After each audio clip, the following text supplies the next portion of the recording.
Hi, I'm Jana Lee and I'm with NutriStart, local company of Victoria, a vitamin company of over 20 years. We won the International Life Science Award for 4 years in a row, plus some other awards. And today I have Ken Peters here, who's worked with NutriStart for approximately 10 years, I think, Ken? More than 10, probably closer to 20. Oh my God. Yeah. Awesome. And I call him the walking encyclopedia, so he knows a lot. So we are here to talk today about our Lactospore. We have our original Lactospore and we have just launched a second one called Lactospore Supereme. Yeah, that's in the frame. Yeah. That's it there. Yeah, and I think Ken's gonna, Ken, what's the difference between Lactospore, our original, and why did we create the Lactospore Supereme? Well, Lactospore Supreme is basically 5 times stronger than the original. So the original is 400 million units, which seems low by most probiotic standards. However, Lactospore is a spore and not a probiotic, so it works on different principles.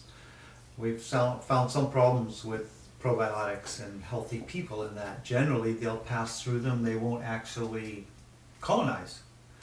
In fact, in those studies when they put healthy people on antibiotics and gave them probiotics thereafter, it was counterproductive. It took them 5 times longer to get back to a normal microbiome profile than those who received no probiotics. So why would that be? Why would Well, these are healthy people. So we don't know exactly what it does in unhealthy people, but the problem with the probiotic is it's a guess. It's like we made one pair of glasses, put them on the shelf, and everybody came in and bought a pair of glasses and took it home to see if they could see better, and then if they didn't, they went back and bought a different pair of glasses. The principle is we have a unique microbiome. If you've got a pet, you've got a different microbiome than the person next to you who doesn't have a pet. Your cultural heritage, your dietary intake, all these things affect what a person's microbiome is. The way a spore works is it raises lactic acid in the gut the way fermented foods do and encourages your own good bacteria to thrive and colonize. So it rebuilds your ideal scenario. Whereas a probiotic picks 12 strains, picks a number, dumps them in there and hopes you need some of them and they're not going to be counterproductive. In some cases they are counterproductive. In some cases people get gas or digestive disturbances or it's ineffectual. So we really like the Lactospore because of its ability to bring a person back to their ideal mix. The original Lactospore, like I said, 400 million units, that's twice what most of the clinical studies were. So most of the clinical studies were done at 200 million units. So we doubled that up just to ensure the product's effective, and then a person could take 2 a day if they were constipated, had diarrhea, or had food poisoning, or were coming off antibiotics, or a number of other ailments, including canker sores. But for people with IBS, they found that very high levels of the Lactospore made a big difference. So we made a 5 times stronger product for those people with serious bowel issues, which would include Crohn's, colitis, IBS, even mood problems, severe anxiety, severe depression, since the gut-brain axis indicates that microbiome influences how we feel and respond emotionally to life and stress. Keeping your microbiome in an ideal mix has also got to improve your mood as well. Wow. Yeah, so microbiome is the thing now, right? I mean, they call the gut the second brain. It's been implied that the microbiome is the operating system of that second brain. And it's essentially the software. And by changing the software, things like autism, sleep disorders, again, anxiety, depression, all these things can actually be reversed with the correct bacteria. We can assume that we all have the seeds of these bacteria in us, but they've been diminished by antibiotic use, by poor diet, by various illnesses. So if we can fortify them, build them back up, and get them to their optimal mix, our health, mental, physical, emotional, should all benefit. Right. Yeah. So would you recommend a probiotic first and foremost over a digestive enzyme? Slightly different. The digestive enzymes take place up here. Usually if you've got a problem digesting, you'll have belching or things will sit up here. You'll have heartburn, reflux. You get your enzymes from raw foods and fermented foods. So a person who has a diet too heavy in cooked foods is going to be lacking in enzymes. Stuff's going to sit here too long. The enzymes can aid. The thing with enzymes is you can become dependent on them. Right. So I tend not to recommend them for younger people, maybe much older people. Maybe they're fixed in their dietary ways and they're not going to start incorporating more raw and fermented foods.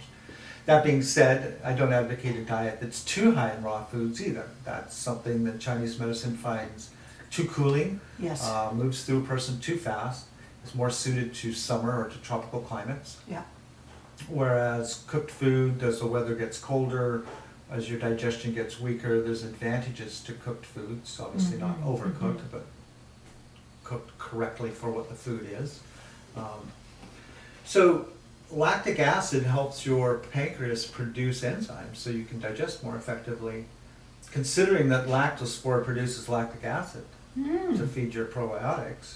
So It's feasible it could in turn aid in digestion. Exactly. Yeah, I've not had direct feedback on that subject, but you're better off rebuilding your system with something like this than ingesting external agents to help take over those functions for Exactly. you. Because then your body doesn't keep up with those functions anymore. Yeah.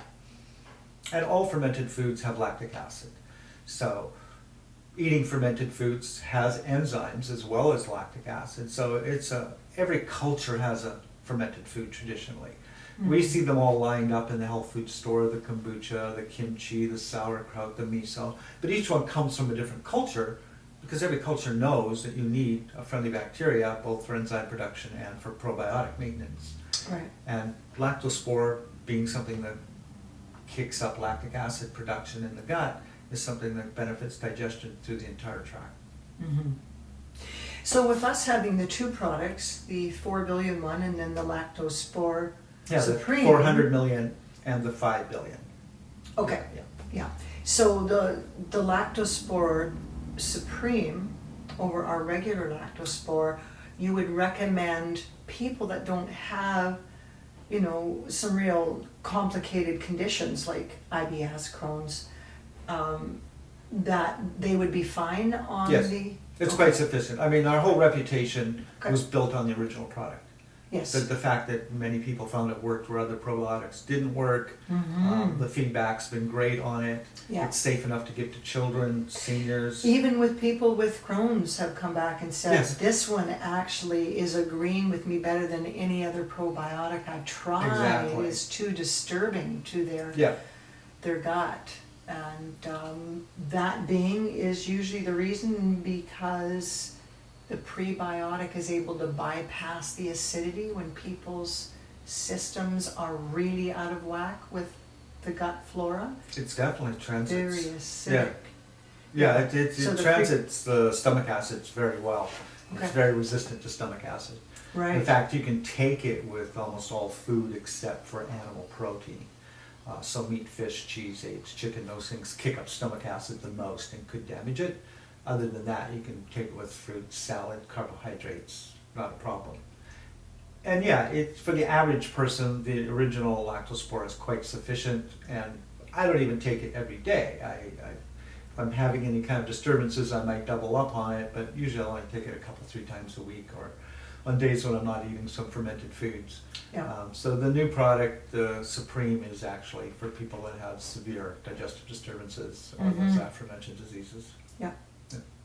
Well, for me, when I first started working with the company, I started on the Lactospore because I was having, you know, some extra gas and a little bit of constipation sometimes, things like that. And boy, I did the therapeutic dose 2 in the morning on an empty stomach and before going to bed. And in 3 days, completely cleared up with no side effects at all. I was very impressed. Yeah, it's definitely, we've got the feedback and it's got the science. It's been around for a few decades and there's a lot of research on it. Yeah, excellent. And one of the things I really appreciate in a lot of people that are looking at the product are saying, wow, the price point is really good, considering a lot of other probiotics. That's true. And you're having to keep them in the fridge. Yeah. What's wonderful about ours is it is shelf stable, And it's plant-based as well for those that are True, considering. true. It's vegan, it's gluten-free, it's soy-free, dairy-free, and travels easily if you're going overseas. Yes. Yeah. Yeah, that's awesome. Yeah. Well, great, Ken. Is there anything else that you could say about the Lactospore that, Oh, I think for now that pretty much covers it. okay, great. Yeah. Thanks, Ken.